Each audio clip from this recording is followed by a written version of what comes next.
ছাদেই এত রকমের ফল ফুলের গাছ, এমনকি আপেলের গাছ, বেদানার গাছ, এত রকমের ফল আমি কোথায় পেলাম?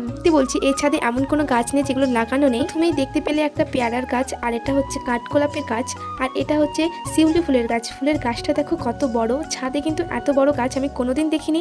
এখানে গিয়ে দেখতে পেলাম ছাদেও এত বড় বড় গাছ লাগানো যায়। এখানে দুটো লেবুর গাছ লাগানো আছে, একটা গন্ধরাজ লেবুর গাছ, একটা মৌসুমী লেবুর গাছ। আর এই দেখো কত বড় একটা মেহেন্দির গাছ। আমি তো ভাবতেই পারিনি ছাদেও এত বড় মেহেন্দির গাছ হয়। আর এটা হচ্ছে বেদানার গাছ, বেদানাও ধরেছিল, ছোট ছোট হয়েছিল। এখন কিন্তু বেদানার গাছে ফুল আসবে। এই দেখো কত সুন্দর সুন্দর ফুলগুলো, দেখতে কি সুন্দর লাগছে তাই না?